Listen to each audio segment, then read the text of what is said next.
기도하고 시작하도록 하겠습니다. 참 좋으신 사랑의 하나님, 감사를 드립니다. 세상이 날이 갈수록 해가 갈수록 변해갑니다. 이 변화하는 시대 가운데 변하지 않는 우리 하나님을 바라보며 또 하나님의 마음으로 우리 자녀들을, 손주들을 키우기를 원하는 저희들이 이 자리에 모였습니다. 이 시간을 축복해 주시고 저희들이 함께 고민하고 나누는 이야기들 가운데 함께 하셔서 한 분 진리이신 하나님을 바라보며 나아가는 저희 모두가 되게 인도해 주옵소서. 감사드리며 예수님의 이름으로 기도드립니다. 아멘. 네. 우리 교회의 특징이라고 하면 좀 죄송하지만 공부를 좀 어떤 공부는 되게 또 하시는데 이렇게 또 같이 어울리실 시간들이 많지 않으시고 봉사하는 자리들이 많아서 그러신지 아마 곳곳에 지금 계시는데 조금 있다가 또 여러분들이 오시지 않을까 생각이 듭니다. 식사들은 어떻게 맛있게 하셨나요? 네, 오늘 닭곰탕 네 맛있게. 어제 또 마리아 분들이 오셔가지고 같이 막 이렇게 그 성북노인 복지관 돕느라고 그 반찬 봉사하시는 분들이 오셔서 그것도 다 하시고 오늘 할 이 닭을 다 찢으셔서 오후까지 애쓰셨는데 오늘 너무 다들 좋아하시고 맛있게 먹어서 참 저도 기분이 좋습니다. 네, 오늘 AI 시대 불안한 부모를 위한 양육 내비게이션 해서 그 제목은 참 거창합니다. 제가 또 이 부모님들 좀 많이 들으셨으면 해가지고 이 정말 미끼를 던진 건데 AI 이런 거 해도 많이 못 오셨네요. 하시는 중에 또 오실 거로 생각하고 제목이 AI 시대 불안한 부모를 위한 양육 내비게이션. AI 시대 다음 세대들을 어떻게 양육할까? 성경에서 그 답을 찾다 하고 제목을 좀 거창하게 달아봤습니다. AI 시대 하는데 어떻게 실감이 좀 나세요? AI 시대라는 게? 실감이 나세요? 뭐 좀 사용하시는 게 있나요? AI로 나는 뭐 이런 정도는 쓴다. 챗 GPT. 또 뭐 쓰시는 거 있으세요? 다른 분들?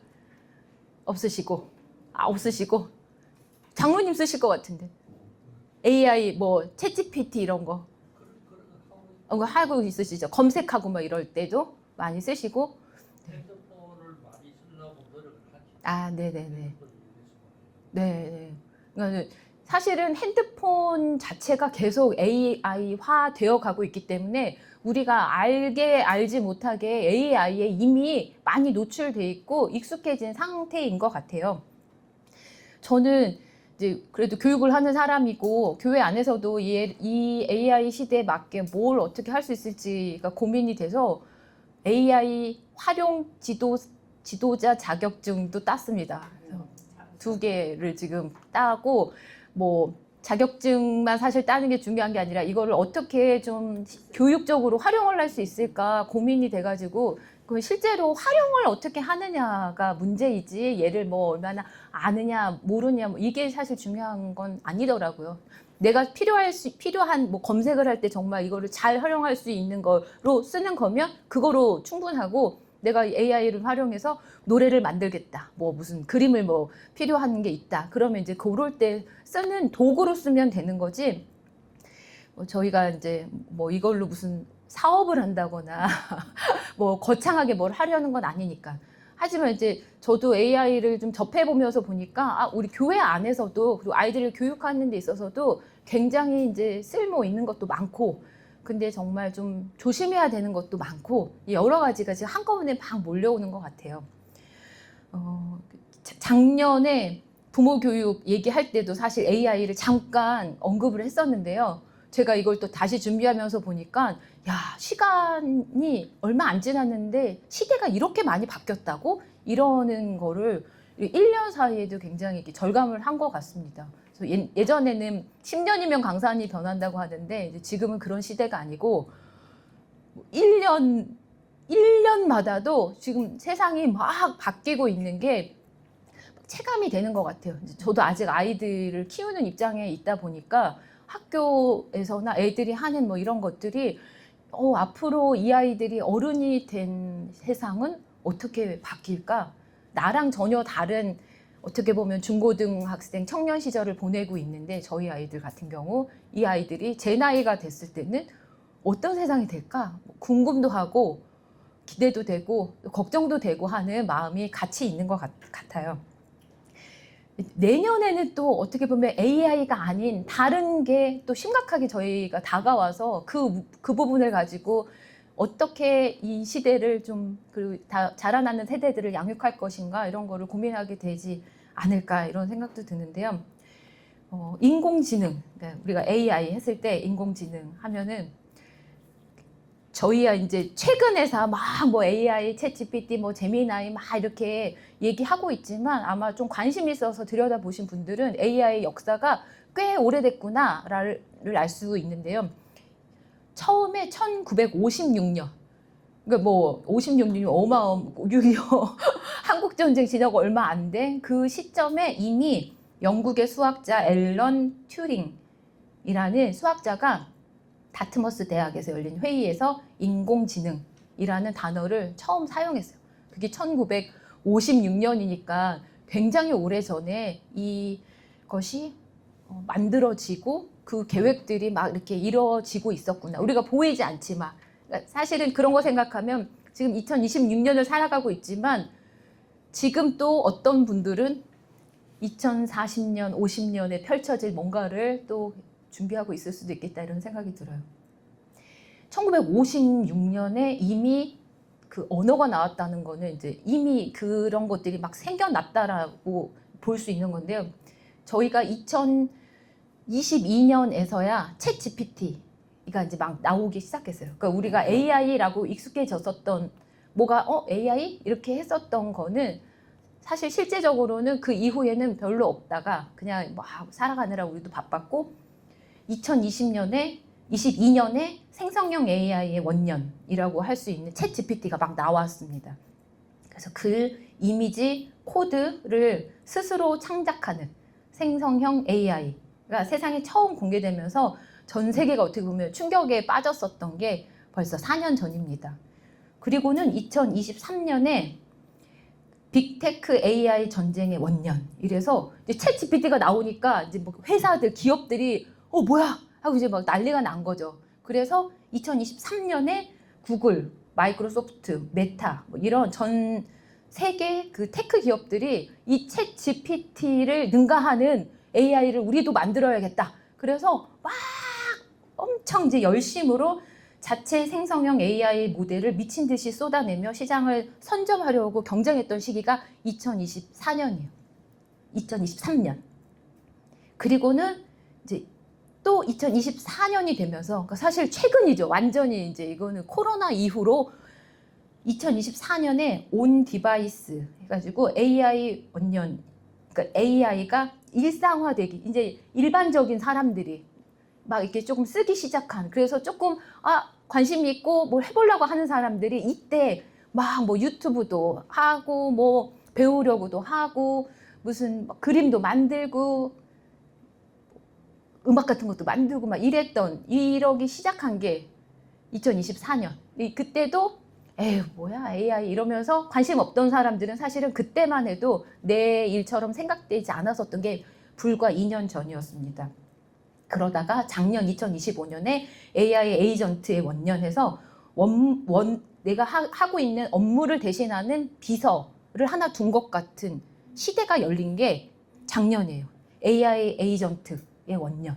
지금 이제 나는 이제 AI 뭐 좀 쓸까 말까 하고 있는데라고 하시는 분들도 계실 수 있는데 이미 이제 한 4년 전부터 얘가 굉장히 급속도로 우리 삶으로 다가왔고 올해 2026년이 AI 대중화 및 보편화의 원년. 그래서 이제는 와 이걸 AI가 만들었다고? 이거는 조금 지나간 거예요. 막 엄청 놀랍고 기가 막히고 했었던 그 시기를 조금 지나서 이제는 전기나 공기를 우리가 사용하는 것도 왜 잘하네 뭐 그런 것도 하는구나 라고 조금 이렇게 받아들이고 있는, 그래서 시스템이나 전 산업 모든 세대의 일상에 AI가 스며들어서 당연해지기 시작한 게 올해 2026년을 그 대중화된 그 원년이라고 보고 있습니다. 사실 우리 교회도 지금 저희가 큐티를 하고 있잖아요. 사실 우리는 교회로서 굉장히 좀 빨리 앞서가는 거예요. 2025년에 이미 이제 담임 목사님이 목회자들이 이 시대를 좀 알아야겠다 해서 목회자 컨퍼런스를 우리 교회가 주관으로 해서 많은 목사님들이 AI가 뭔지를 배우고 목회에서 활용이 될 수 있고 도움이 될 수 있는 것들이 뭐가 있을지 AI를 이미 이제 전문적으로 하신 분들을 불러다가 막 가르치고 배우고 하는 거를 했고, 어떻게 보면 그것의 하나로 우리가 큐티집을 만드는 것도 우리한테 필요한 것들을 그냥 무조건 사고 하는 것이 아니라 AI를 이용해서 우리가 목사님들이랑 같이 어떻게 이 본문이랑 구성을 할 것인지, 그러니까 이렇게 해서 지금 일상처럼 우리가 쓰여지고 있는 것까지 하는 지금 상황이에요. 그래서 교회도 이제 부교육자들이 많지 않고 목사님 혼자 감당하기 어려운 상황에서도 그전에는 막 뭐 만들고 막 뭘 하는 것들을 일일이 사람의 손을 통해서 하나씩 했었던 것들이 지금은 굉장히 쉽게 할 수 있는 것들이 많이 열려져 있고, 우리가 이제 이것을 도구로 사용할 수 있는 그런 시대가 되었다라고 생각하면 좋습니다. 근데 이제 이 인공지능이 이렇게 발달되면서 심리적인 변화들도 있죠. 처음에 우리가 그 2022년 챗GPT가 생겨났을 때는 와, 신기하다. 우리가 이제 심리적인 상태를 보면 되게, 야, 이거 사람이 다 그림을 그렸는데 이렇게 그냥 글을 썼더니 글씨가 막 만들어지고 막 이런 거에 대해서 사람들이 놀라운 경이로움을 좀 가졌었다면 2023년에는 불안해졌어요. 그러니까 그 초반에 벌써 와, 신기했는데 약간 공포같이, 어머, 앞으로 어떻게 될 거지? 이제 이런 마음들. 이게 연도로는 그렇지만 이제 지금 그게 같이 체감이 될 수도 있죠. 2026년에 한꺼번에 올 수도 있는데요.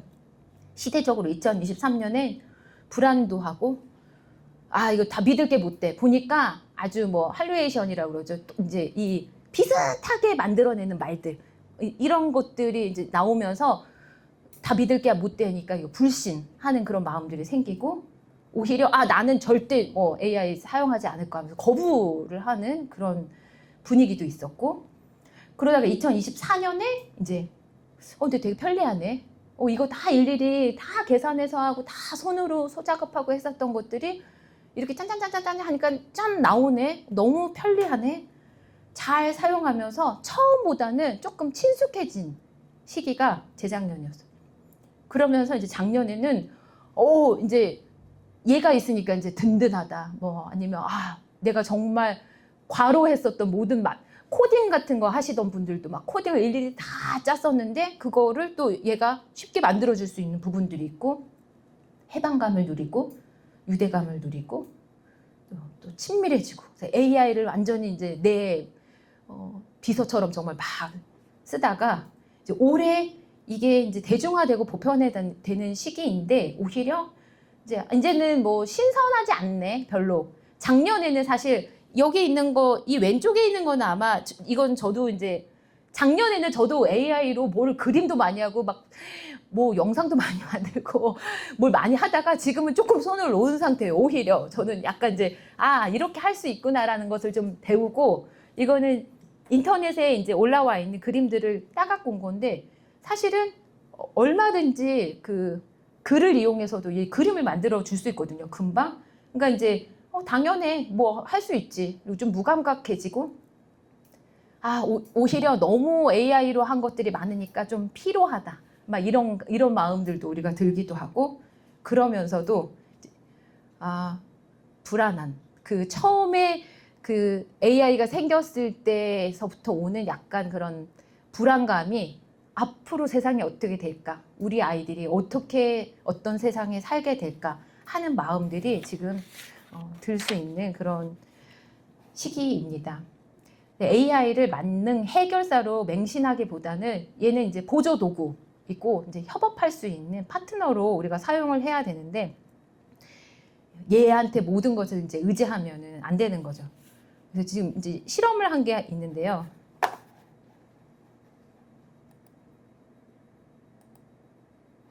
실험한 게 없어졌네요. 실험한 게 어디로 갔지? 잠깐만요. 요 실험한 게 뒤로 가버렸네요. 이게 그 하버드 대학하고 MIT 이런 이제 학교들에서 이미 이제 이 실험을 했어요. 미디어랩 연구진이 100명을 가지고 실험을 했는데 세 그룹으로 나눠서 챗GPT 같은 그런 AI 활용하는 그 기술을 사용해서 에세이를 작성해라 하는 네, 감사합니다. 잘 보이세요? 저는 너무 꼼꼼하게 나오지 않나요? 하나만 껴주세요, 장로님. 네, 두 번째 거 하나만 껴주세요. 네네네. 그쵸? 이게 훨씬 아까는 밝아가지고 네. 네. 저도 좀 보시라고. 네, 요거 이렇게. 네. 이게 그 세 그룹으로 나눠서 이제 에세이를 쓰게 했는데 이제 한 그룹은 완전히 AI를 다 쓰게 하고 두 번째 그룹은 구글 검색 같이 검색해서만 쓸 수 인터넷 사용해서 할 수 있게 하고 세 번째 그룹은 그냥 아무것도 없이 인간의 두뇌로만 할 수 있게 하고 이렇게 세 그룹이 했는데 누가 잘 썼을 것 같아요? 검색? AI가 잘 쓰긴 잘 썼어요. 잘 쓰긴 잘 썼어. 다 잘 썼겠지만 어떻게 보면 완벽하게 이렇게 써내는 부분들에 있어서는 이제 AI를 사용한 것들이 잘 써서 냈습니다. 왜냐하면 얘는 굉장히 많은 확률을 가지고 자료를 가지고 하는 거기 때문에 그냥 사람이 생각해서 할 수 있는 못하는 그 범위에 있는 것까지를 다 잡아낼 수 있어서 결과물로 봐서는 성과가 좋게 나왔는데 이 AI를 사용해서 했었던 그룹은 다 써서 내고 내용에 대해서 물어봤는데 본인이 어찌됐건 AI를 활용해서 쓴 거잖아요. 기억이 안 나요. 기계가 써서 냈기 때문에. 그러니까 요즘은 이제 시대가 어떻게 보면 내가 읽지도 않은 걸 제가 다 읽게 하고 제가 다 쓰게 하고 제가 다 보게 하고 그러니까 기계가 다 의지하게 하는 그런 시대가 돼버린 거예요.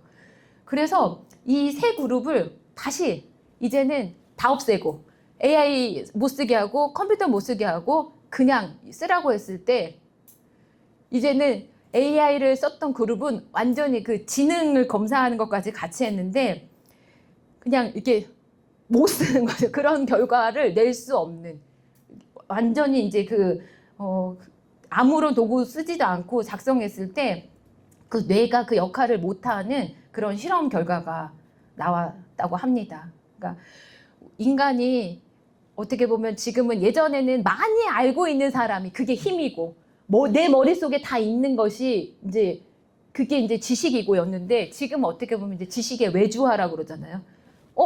누가 뭘 물어봤어. 챗GPT가 언제 만들어졌냐고 찾아보든 뭐 찾아내잖아. 제 머릿속에 없어도 얘가 금방 나오잖아. 말로도 하고. 요즘은 제가 그 AI 그 자격증 따는 공부를 하면서 보면은 와 저는 이제 그걸 그렇게까지 활용은 안 하는데 그 강사분 하시는 거 보면 그냥 뭐 동시통역이나 이런 게 그냥 바로 돼요. 정말 영어나 이런 것들이 그냥 내가 말하고 내가 말하는 모든 거를 영어로 이렇게 얘기하게 해줘 하면은 외국 사람 같이 있어도 걔를 틀어놓고 내가 말하면 바로 통역을 하는 것처럼 그렇게 해주는 무서운 시대가 된 거예요. 어떻게 보면 되게 편리하지만 무서운 시대가 된 거죠. 지금 여기 밑에 토익 스마트 안경 컨닝 현실로 돼 있는 거는요. 작년에 있었던 일인데요. 스마트 안경이라고 아세요? 스마트 안경이 이미 출시돼서 판매를 하고 있는 겁니다. 안경을 끼고 있고 안경으로 이렇게 툭툭 치고 하면은 우리가 컴퓨터 전화기 쓰는 것 같이 그 역할을 다 하는 거예요. 두 사람이 응시자 2명이 그 토익 시험을 보다가 이 안경을 끼고 스마트 안경을 끼고 그 컨닝을 하려다. 왜냐면 이제 여기에서 우리는 안 보여도 안경을 낀 사람은 그 앞에 예를 들면 문제에 나오는 힌트나 이런 것들이 보이는 그런 안경인 거예요. 그러니까 우리가 지금 자율주행도 하고 있고 막 이러잖아요.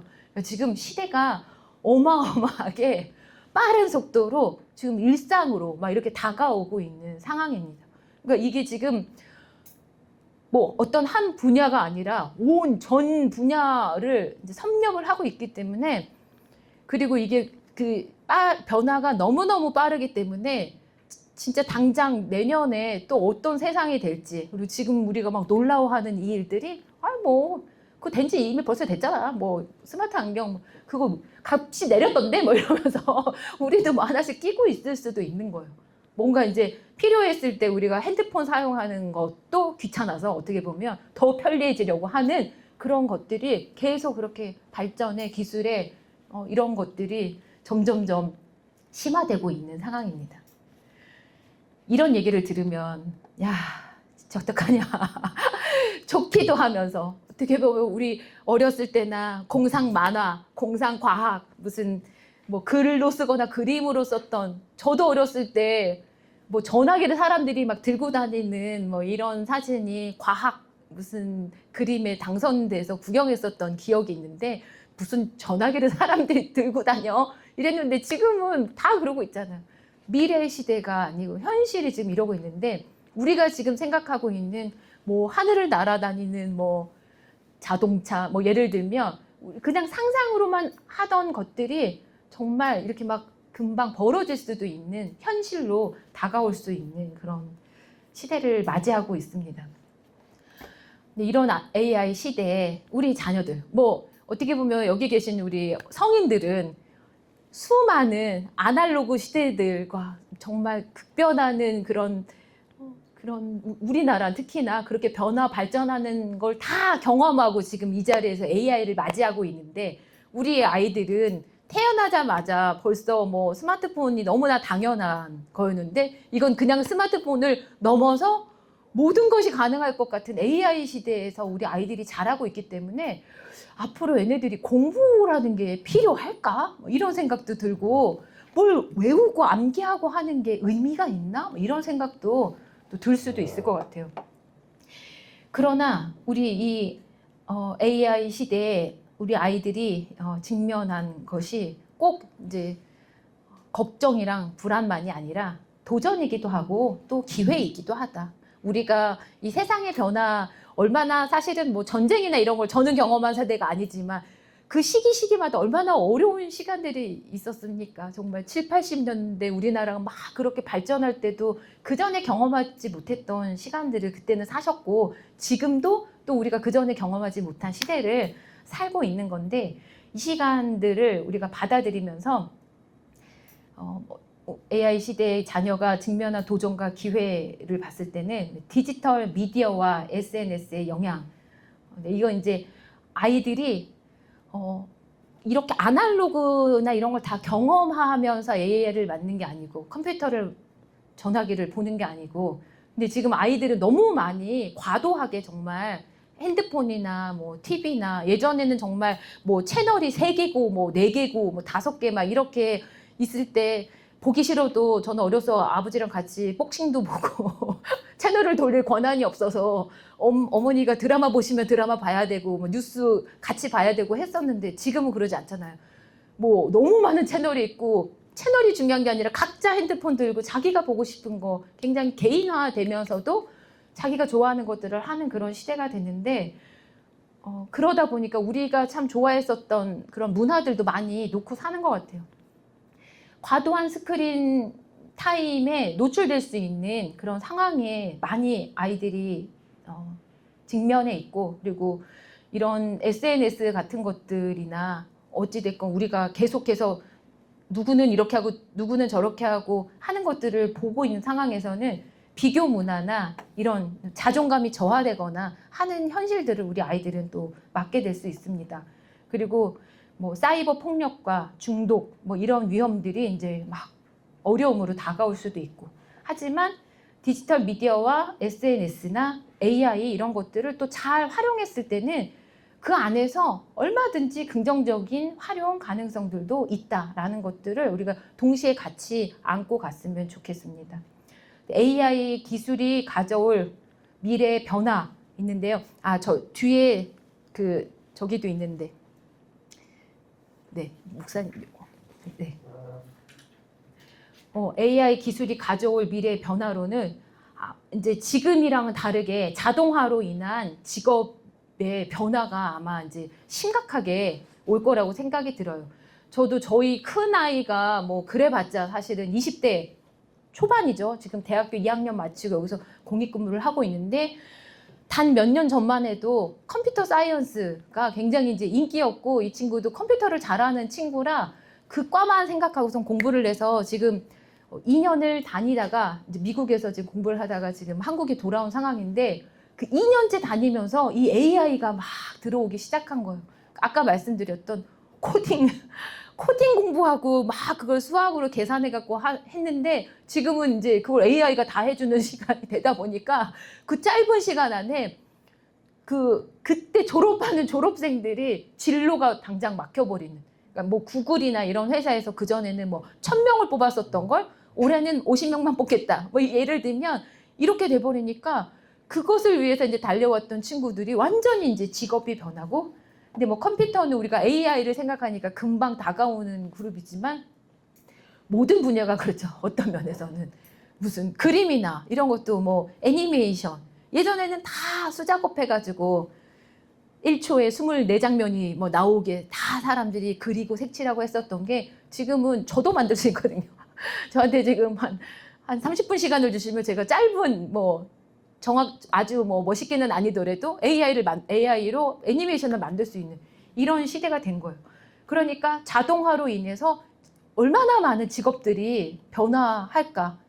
근데 이제 그동안 했었던 직업들이 이렇게 다 없어지면 앞으로 이제 우리 애들은 어떡하나, 뭘 가르쳐야 되나 이럴 수 있지만 사실은 변화라는 건 또 새로운 도전이기도 하고 새로운 기회이기도 하기 때문에 지금까지 했었던 거랑은 전혀 다른 방식이겠지만 또 다른 새로운 직업군들이 생겨날 것이기 때문에 아이들이 그 바닥을 긁고 있지는 않을 거예요. 다 뭔가 또 새로운 창의적인 활동들을 하게 될 텐데 아무튼 직업이 변화하게 될 거고 그래서 어떤 면에서는 제가 이제 AI를 뭐 한참 막 쓰다가 지금 조금 아직 잘 모르지만 주춤한다고 했었던 게 AI를 쓰면 쓸수록 저는 이제 또 오히려 이제 감성적이고 인간적인 것들이 벌써 더 좋게 느껴지는 거예요.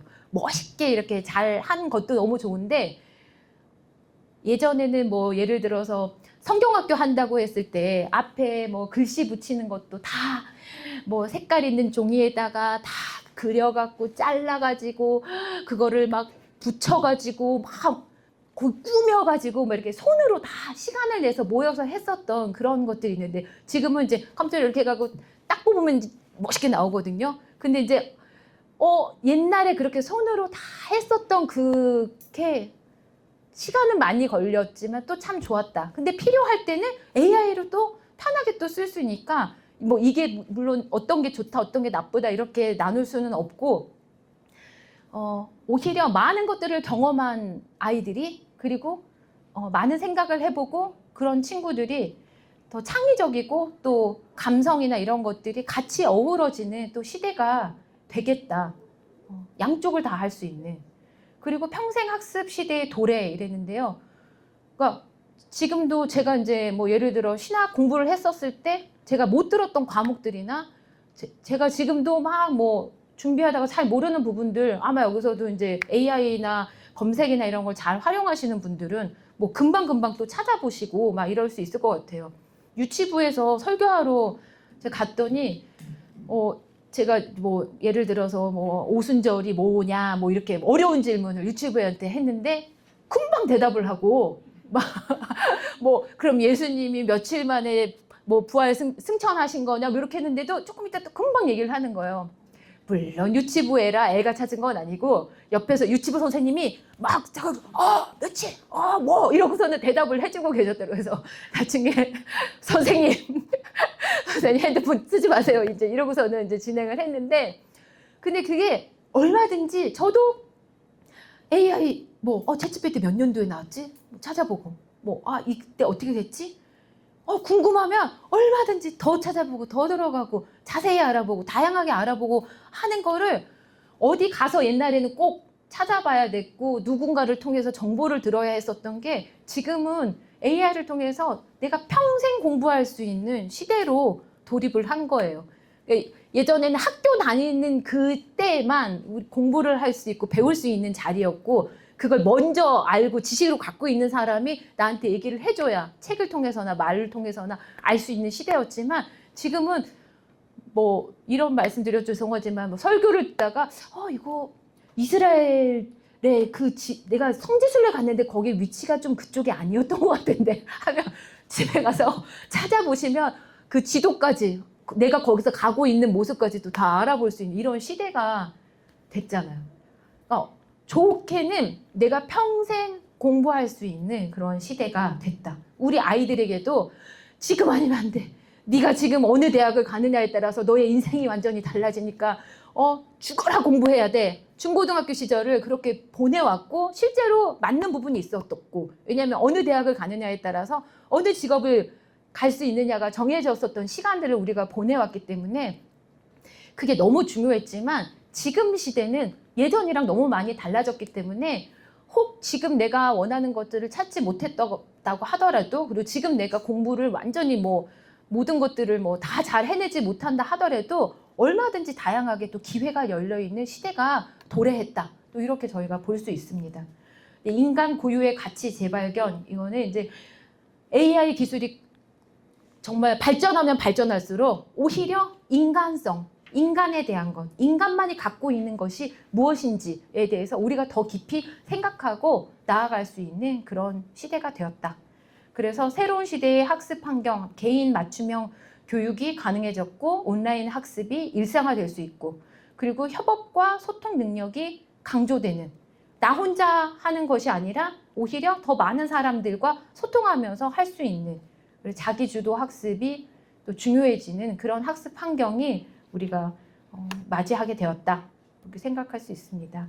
우리가 AI 시대가 아이들의 영혼에 미치는 특징했는데요. 이제 AI가 이렇게 이제 너무 즉각적으로 모든 것을 다 해결해주고 답을 알려주고 하는 그런 시대가 오다 보니까 즉각적으로 뭐가 대답이 안 오면 애들이 또 힘든 시대인 것 같아요.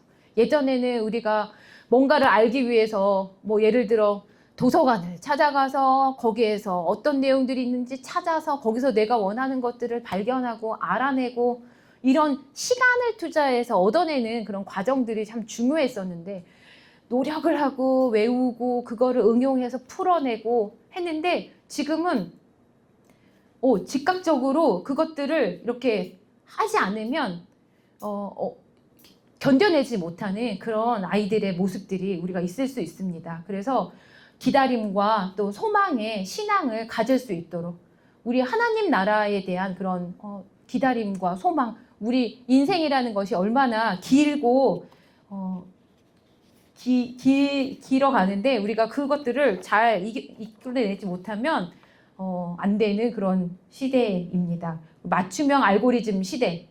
이것도 우리가 정말 우리가 그러니까 그전에는 몰랐던 내가 원하지 않은 것들도 볼 수 있고 같이 공유하고 함께 나아가고 했었던 것들이 지금은 그냥 유튜브 같은 것도 내가 봤던 것들을 얘가 벌써 다 캐치를 해가지고 그 알고리즘에 맞춰서 막 가잖아요. 그래서 사실은 각자 다 핸드폰을 들고 있어도 각자 다 다른 세상에서 자기한테 뜨는 것들이 다인 것처럼 살아가는 시대가 되었는데요. 이럴 때일수록 우리 아이들이 나만을 위한 개인화된 이런 세상이 아니라 공동체와 타자가 얼마나 중요한지 이런 신앙을 가질 수 있도록 또 돕는 우리가 돼야 될 것 같아요. 그리고 이제 가짜가 넘치는 시대. 근데 지금 중간에 이 내용이 잘못 들어갔는데 그 소개가 그 가짜가 넘치는 시대라는 게 너무 진짜인 것처럼 만들어내는 것들이 많으니까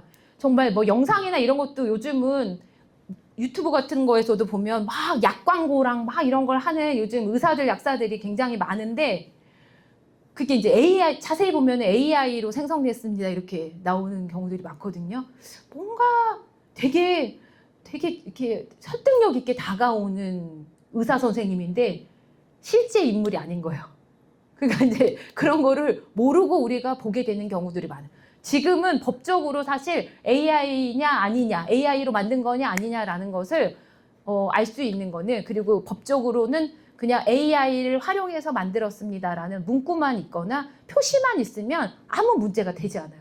그러니까 이제 그림을 하더라도 예를 들어서 나노바나나 해서 제미나이 막 이렇게 해서 만든 그림에도 거기 밑에 보면 약간 별 모양 같은 모양이 있거든요. 그것만 있으면 아 이거 AI로 만든 거구나. 그러니까 그 생성형 AI 그 회사의 그 표시나 문구나만 있으면 괜찮아요. 그러니까 사람이 막 만들어서 아 뭐 이것만 먹으면 뭐 당장 기관지가 완전히 뭐 다 깨끗해지고 저는 기관지가 좀 약해서 자꾸 알고리즘 그러게 되는데 이거 진짜 야 이거 먹으면 낫겠는데 막 이렇게 그것만 자꾸 들어요. 그런 광고만. 근데 그게 AI로 만들면 되게 많은 거예요. 막 뭐 무슨 애니메이션을 갖고로 만들었든지 실제 사람으로 나왔는데 너무 진짜 잘 만들었는데 사람이 아닌 거죠. 그러니까 우리가 가짜가 넘치는 시대. 뭐가 진짜인지 모르겠는. 근데 AI로 만든 거라고 해도 그거는 정말 좋은 약일 수 있잖아요. 그 사람이 가짜인 거지. 저는 어찌됐건 기관지 약을 먹고 도움을 많이 받았는데 가짜가 넘치는 시대입니다. 근데 이제 그러다 보면 막 요즘에는 그래서 영상을 볼 때도 야 저게 진짠가?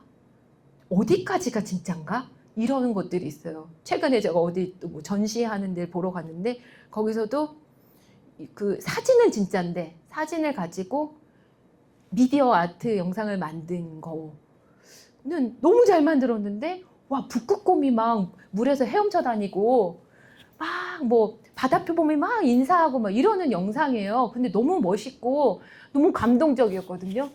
근데 그거는 실제가 아니었더라고요. 그러니까 그 실제인 걸 활용을 해가지고 가짜를 너무 감동적으로 만들었어요.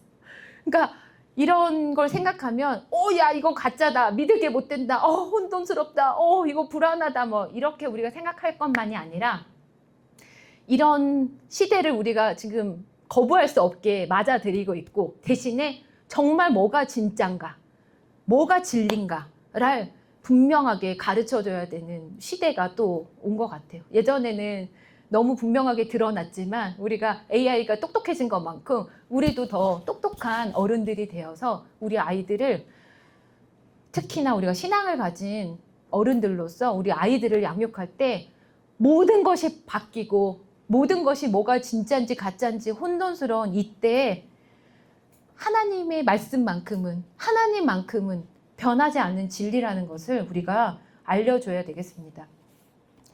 성경이 말하는 자녀 양육의 기본 원리에서 성경에서 이렇게 얘기하고 있죠. 신명기 쉐마로 시작하는 말씀인데요. 우리가 너무 잘 알고 있는 성경 말씀을 같이 한번 읽어보시겠습니다.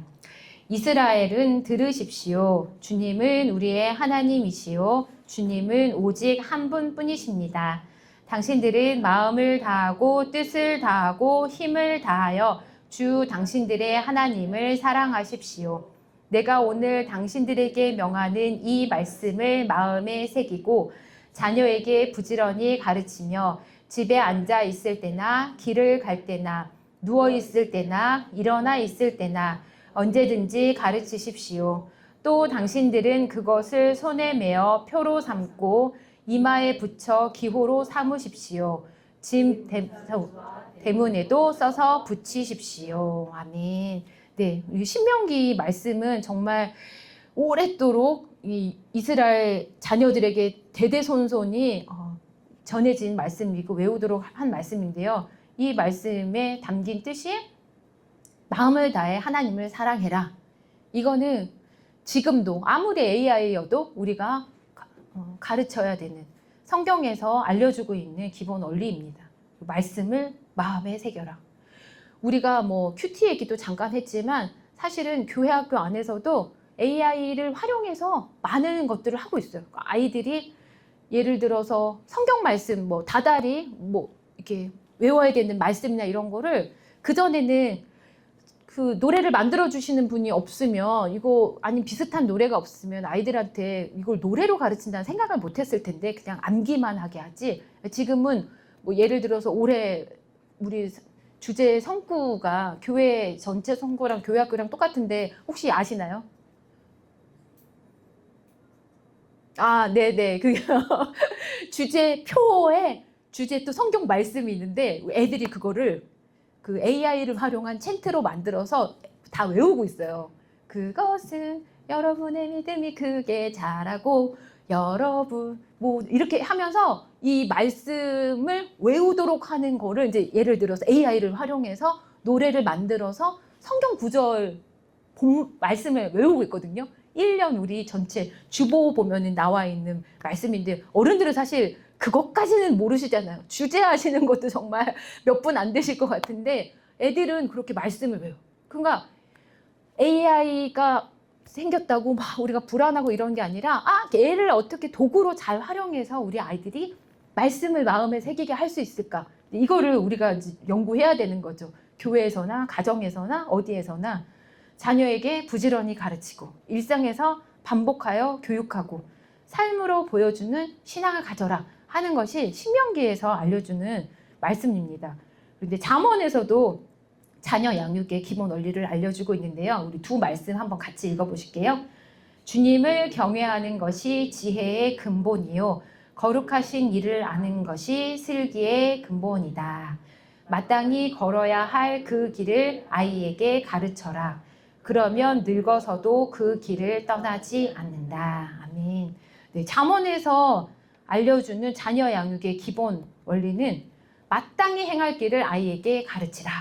우리가 사실은 이렇게 애들한테 잘 가르치는 거를 많이 놓치고 살게 된 것 같아요. 어느 순간 애들이 너무 똑똑해지고 또 자녀의 자녀 같은 경우 특히나 손주들은 자녀도 얘기하기 어려운데 손주에 대해서 얘기하면 자녀랑 또 싸움이 될 수도 있고 예전에는 이것도 어떻게 보면 지식처럼 부모를 통해서 할머니 할아버지를 통해서 전달됐었던 많은 것들이 이렇게 좀 끊기고 개인적으로 가다 보니까 마땅히 가르쳐야 할 것들을 부모가 잘 가르치지 못하는 또 조부모가 가르치지 못하는 그런 형편에도 놓여 있는 것 같습니다. 하지만 3살 버릇 80까지 간다고 어렸을 때 또 가르쳐줘야 되는 것들 특히나 성경에서 이야기하고 있는 것들은 마땅히 가르쳐야 된다. 이게 기본 원리입니다. 사랑만 하는 것이 아니라 훈계도 같이 하고 훈계만 하는 것이 아니라 사랑도 같이 하는 이게 이 균형을 갖춰서 아이들을 가르치라는 것이 또 성경에서 알려주는 기본 원리고요. 지혜와 명철을 구하라.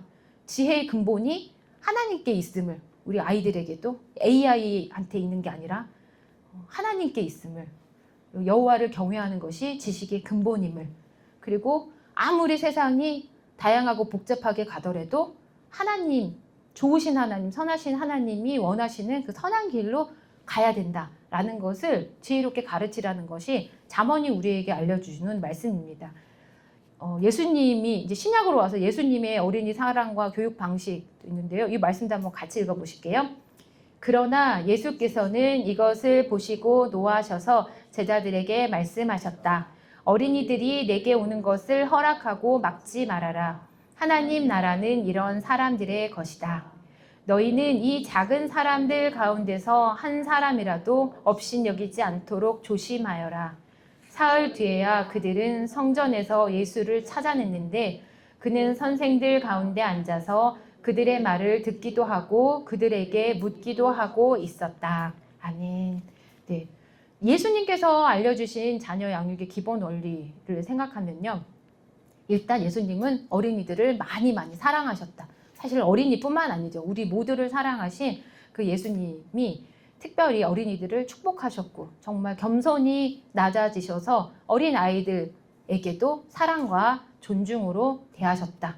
그리고 질문과 대화를 통한 교육을 하셨다 했는데요. 이제 이게 우리가 뭐 AI를 활용하는 것도 마찬가지고 아이들에게도 그냥 단순히 막 알려주고 혼내고 하는 것이 아니라 아이들에게 질문하고 또 대화하고 하는 것들이 또 기본 원리이기도 하다라는 말씀입니다. 천국은 어린이와 같은 자의 것이라는 게 또 성경에서 알려주는 아이들을 무시하지 말고 마땅히 가르칠 것을 가르치면서 또 사랑으로 대해라 하는 내용이고요. 그래서 이 3가지 성경 말씀을 좀 생각해 보면 현대에도 지금도 변하지 않는 진리는 성경적 원리는 시대를 초월해서 지금도 이 AI 시대에도 기본적으로 통하고 있는 원리이고 그리고 관계 중심의 양육, 묻고 답하고 사랑하고 훈계하고 겸손히 대하고 하는 모든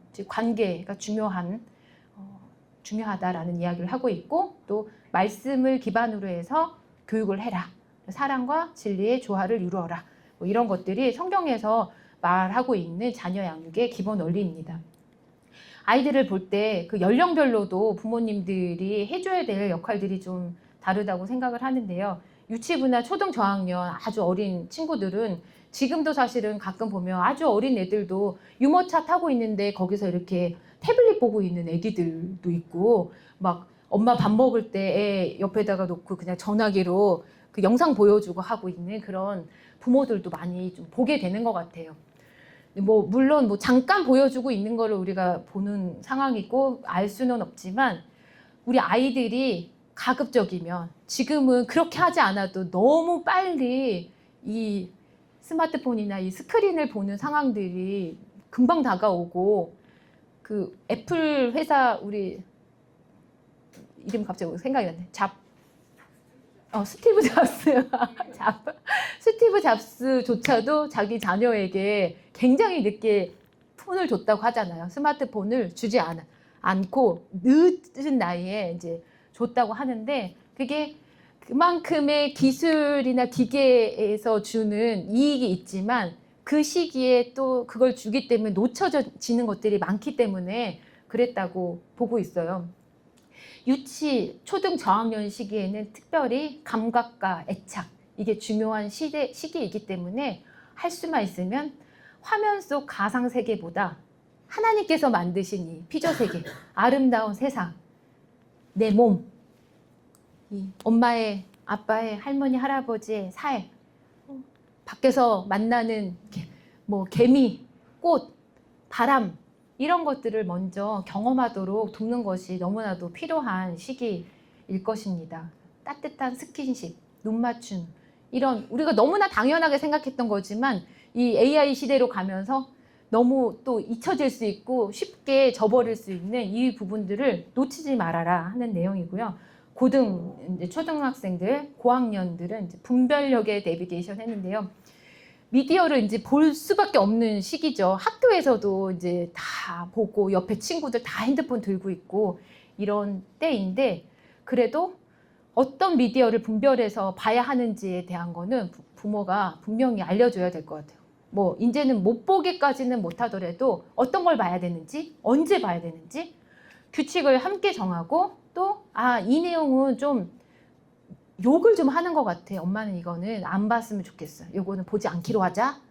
이 내용은 너무 좋은데 이걸 한 번 보면은 그 다음 거를 꼭 봐야 되니까 매일 하나씩만 보지 그 이상은 보지 않기로 하자. 뭐 이렇게 규칙을 반드시 정해서 아이들이 그것을 이제 분별해 나갈 수 있는 능력도 키울 수 있도록 도와주는 시기가 요 시기일 것 같아요.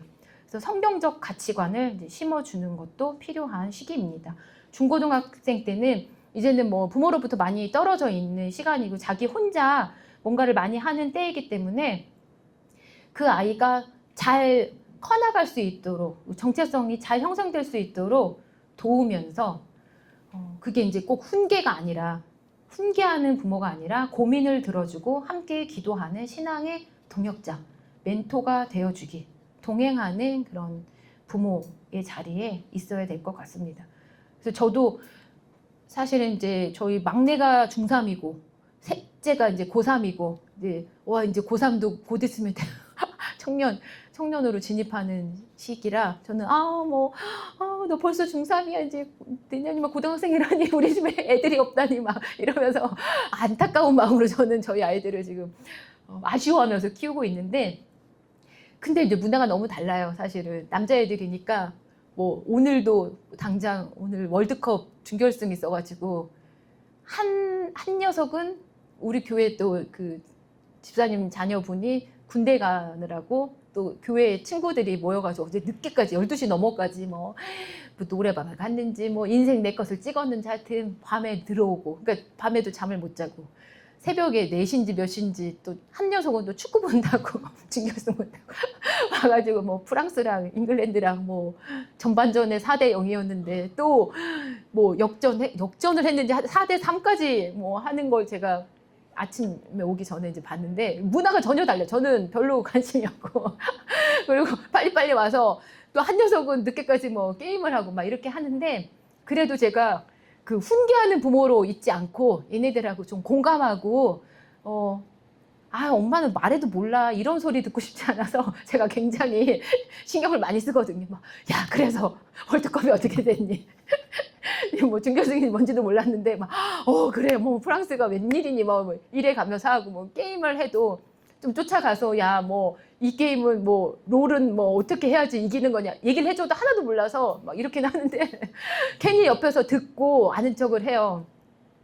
근데 이제 우리가 특히 이제 중고등학생 시절로 애들이 가면서는 이제 부모랑 멀어지기 쉬운 때, 사실은 좀 멀어지기도 해야지 자기 정체성도 크고 사회적인 자리 역할도 하니까. 하지만 또 내가 힘들 때, 내가 이것으로 아니면 기쁠 때 나와 함께 이것을 공감해 주는 어른이 있구나 라는 것들이 애들한테는 좀 힘이 되지 않을까 싶어요.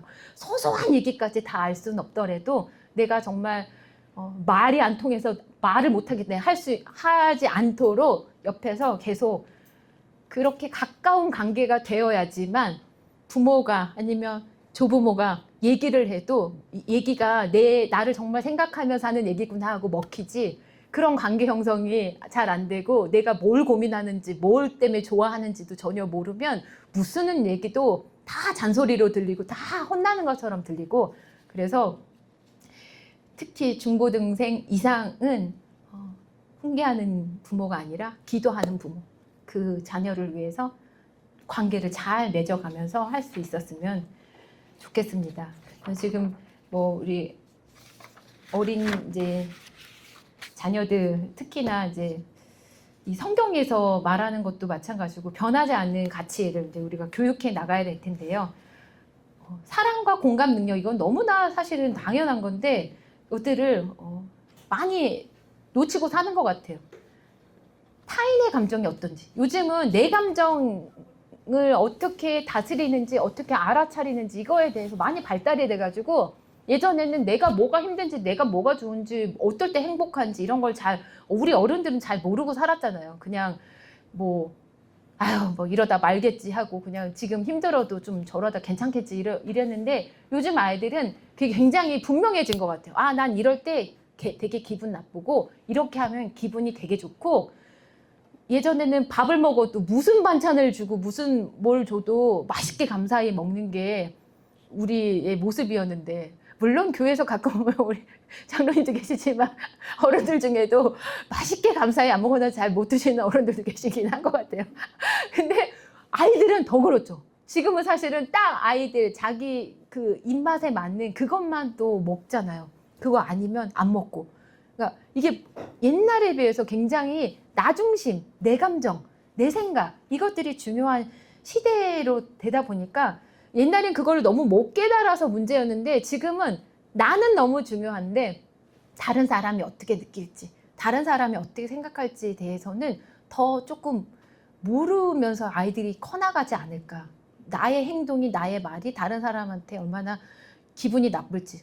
사실은 우리 착한 부모님들, 착한 선생님, 착한 할머니, 할아버지들이 더 아이들한테 혼을 못 내잖아요.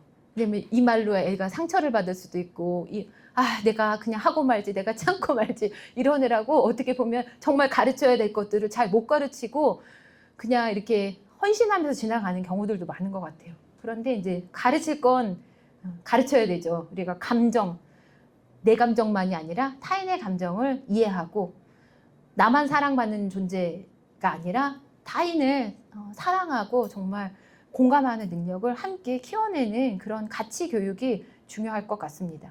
다른 사람이 이야기할 때도 잘 들어주는 경청의 자세, 배려하고 존중하고, 그리고 말로만이 아니라 정말 실천하며 사랑을 표현하는 그런 것들도 아이들한테 가르쳐야 되겠습니다. 정직과 뭐 성실은 물론이죠. 이게 다 성경에서 우리가 일러주고 있는 가치이기도 한데요. 진실을 말하기. 뭐 거짓이 막 그리고 거짓인지 진실인지 막 뒤섞여 있는 이 시대에 나는 진실을 말하고 정확한 것을 말하고 진리를 말할 수 있는, 약속을 지키고 책임감을 기르고 신뢰를 쌓아가는 그런 교육을 해야겠습니다. 이웃을 섬기는 마음도 내가 필요한 것만 내가 가지려고 하는 그런 마음이 아니라 내가 있는 것을 나누면서 더 큰 기쁨이 있고 봉사를 하면서 보람을 느끼고 공동체 의식이나 겸손한 태도 이런 것들을 어려서부터 아이들이 배울 수 있도록 자꾸 노출을 시켜줘야 될 것 같아요. 감사와 긍정의 태도도 작은 것에도 감사하고 그것을 표현할 줄 알고 긍정적인 사고를 하고 희망을 품고 기쁨을 나누는 이런 교육을 우리가 아이들에게 해야겠습니다. 가정에서 세우는 영적 내비게이션 원칙 이랬는데요.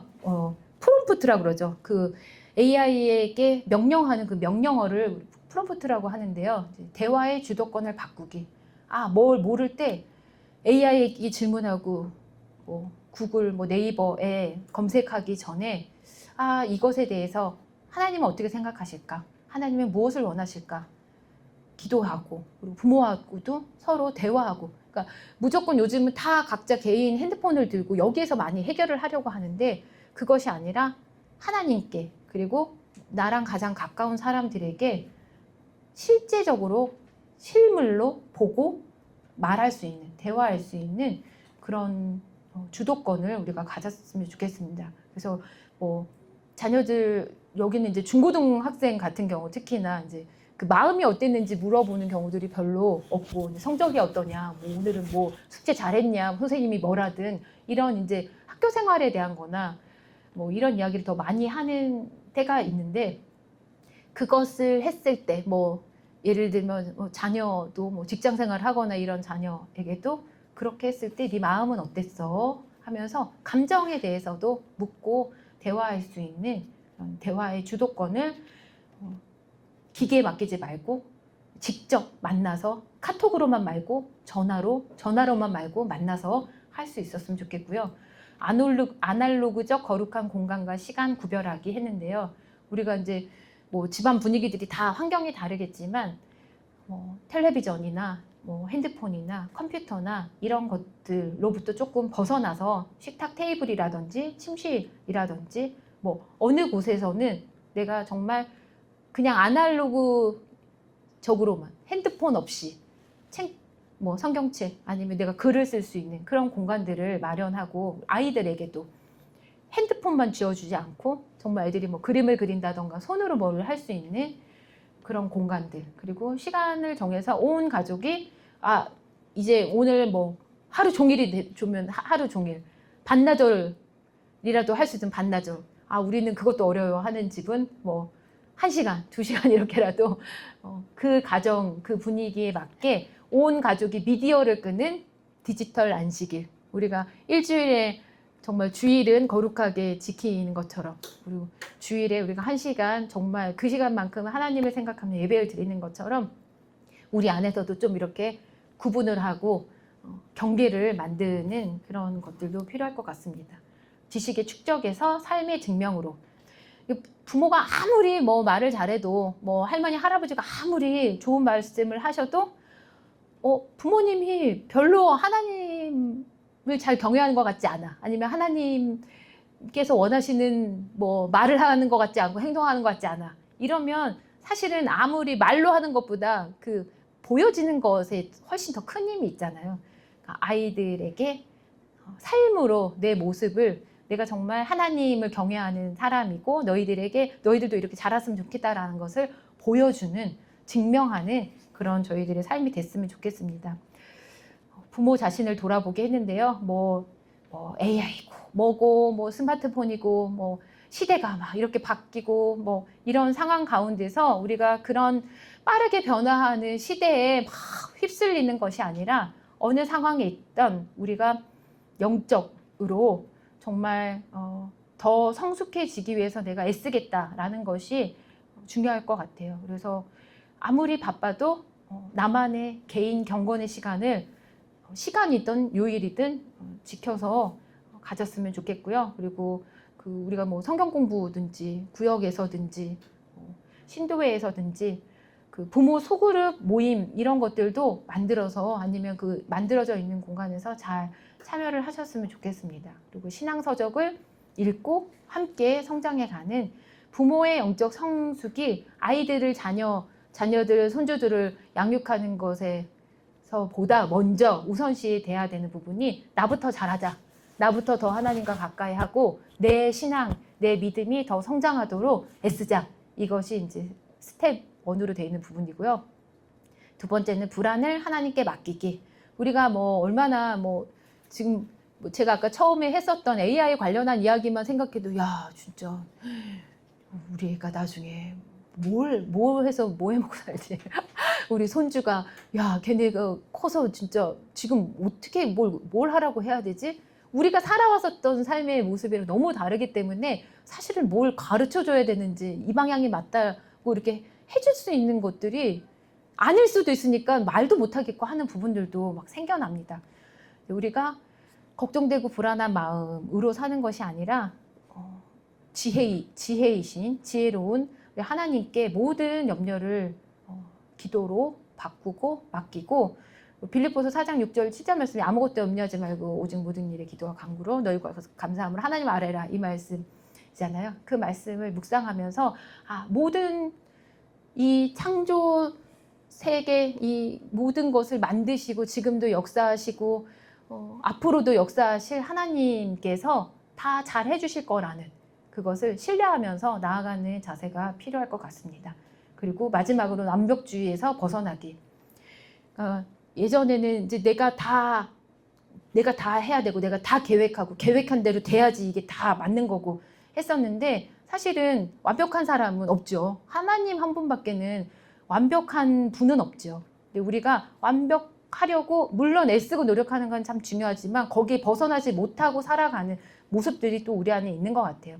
실수를 인정할 수 있는 용기. 내 실수도 자녀의 실수도 손주들의 실수도 그리고 행여 내가 자녀에게 잘못했던 말이 있다면 그게 당장이 아니더라도 내가 예전에 이런 말을 했었던 게 지금도 내가 마음에 걸리는 부분이 있다. 그러면 시간이 많이 지났어도 근데 아무개야 내가 엄마가 예전에 너한테 이렇게 말했었는데 너 생각나?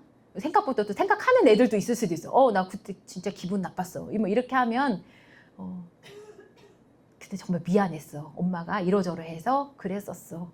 근데 만약에 생각이 안 난다 하더라도 그런 일이 있었어. 너는 생각이 안 날지 모르지만 엄마는 할머니는 이것 때문에 너무 좀 미안한 마음이 아직도 있어. 그래서 나 너한테 이거 사과하고 싶어. 이렇게 지나간 거여도 우리가 꺼내놓고 사과할 수 있는 용기도 필요할 것 같습니다. 그리고 결과를 중요하게 생각하는 것이 아니라 과정을 중요하게 여기는. 지금 저도 저희 중3 아들에게도 저희 얘는 학원을 다니지 않거든요. 뭐 문제집을 가지고 자기가 혼자 공부하는데 뭐 필요하면 학원을 보내주겠다 하지만 사실은 학원을 안 가겠다고 하기를 계속 기다리고 있으냐. 학원비 너무 아깝고 학원을 간다고 뭐가 정말 진정한 공부가 될까? 이런 저는 조금 그런 게 있어서 그리고 AI 뭐 이렇게 하다 보니까 야, 너 모르는 그 수학 문제 있으면 그거 사진 찍어서 AI한테 올려봐. 그러면 걔가 진짜 잘 가르쳐줘. 거기에 여러 방식으로 그 문제와 비슷한 유형의 문제들을 풀어줘. 문제를 만들어줘. 이렇게도 다 만들거든요. 그 과정 나 이해 잘 안 돼. 그러면 다시 설명해줘. 이 법칙 말고 저 법칙으로 해서 할 수 있는 것들을 알려줘. 똑같은 문제 하나 가지고도 수학 문제를 굉장히 다양하게 풀어낼 수가 있어요. 그러니까 앞으로 이제 학원 선생님들도 큰일 났다. 근데 그렇게 따지면 학교에서 수학을 공부한다는 건 무슨 의미지? 뭐 이런 생각도 또 들어요. 근데 아이들이 이런 생각을 계속 거듭하다 보면 우리가 가르칠 수 있는 게 없어요. 뭐 AI한테 다 물어보면 다 아는데 뭐하러 영어 단어 외워. 요거 다 하면 다 아는데 뭐 제2외국어 이런 거 다 할 필요 없고 이걸로 다 할 수 있는데 뭐하러 뭐 그림 화실 다니면서 열심히 데생하는 친구들한테 야 그거 필요 없어. 그거 나중에 그냥 다 하면 다 나와. 이렇게 할 수 없잖아요. 근데 지금 어떻게 보면 약간 과도기이기도 한데 저는 그런 생각을 합니다. 과정. 우리가 사실은 어린아이 때 배울 수 있는 것, 해볼 수 있는 것 그게 수학 문제가 100점을 받기 위해서 하는 것이 아니라 어려운 문제를 자기가 혼자 풀어보고 해결해보고 이걸 위해서 얘기를 나누고 또 그 과정에서 선생님한테 혼날 수도 있고 칭찬받을 수도 있고 이런 것들을 통해서 아이들이 이제 성장을 해 나가는데 결과만을 생각하면 우리가 지금 할 수 있는 게 하나도 없고 뭘 하는 게 괜히 억울한 것 같고 열심을 낼 수 있는 게 없는 것 같아요. 그러니까 우리가 그냥 이 모든 것을 다 알 수 없기 때문에 그리고 모든 과정이 사실 다 너무 중요하기 때문에 우리 인생이 뭐 생각해 보면 죽을 거 뭐하러 살아 이럴 순 없잖아요. 산에 올라가서 등산하는 사람들한테 아니 내려올 거 뭐하러 올라가세요 이럴 수 없잖아요. 한 걸음 한 걸음이 기쁨이고 감사하고 보람이고 거기에서 얻는 깨달음이 있고 훈련이고 이런 걸 생각하면 완벽하게 뭐를 하기 위한 것이 목적이 되어서는 안 되고 하나님께서 이 모든 과정을 중요하게 생각하신다라는 것을 우리 아이들한테도 깨닫게 해주시고 우리도 그런 모습으로 다가갈 필요가 있을 것 같아요. 그래서 아이들한테도 뭐든지 잘했으면 잘했다 칭찬도 해주고 또 성경에서 가르쳐 준 것처럼 잘못하고 있는 거 있으면 알려도 주고 왜냐하면 그건 하나님께서 원하지 않으시는 모습이니까 성경을 중심으로 두고 우리가 이제는 뭐를 향해서 어떻게 가야 될지 모르겠어요가 아니라 더 말씀을 붙잡고 신앙 안에서 우리 아이들을 키워나가는 것이 필요할 것 같습니다. 마지막으로 글씨가 잘 보이실지 모르겠는데 한번 같이 읽었으면 하고 적어다 봤습니다. 한번 읽어보겠습니다. 같이. 네. AI 시대는 빠르게 변화하지만 하나님의 말씀과 성경적 양육 원리는 변하지 않습니다. 불안해하지 마십시오. 하나님께서 우리와 자녀들과 함께 하십니다. 사랑과 기도로 자녀를 양육하고 변하지 않는 가치를 가르치며 건강한 관계를 맺어 가십시오. 완벽한 부모가 아니어도 괜찮습니다. 하나님의 은혜가 우리의 부족함을 채우십니다. AI 시대를 두려워하지 말고 성경적 확신을 가지고 준비하십시오. 우리의 자녀들은 하나님께서 이 시대를 위해 예비하신 귀한 세대입니다. 네, 긴 시간 피곤하셨을 텐데 들어주셔서 감사하고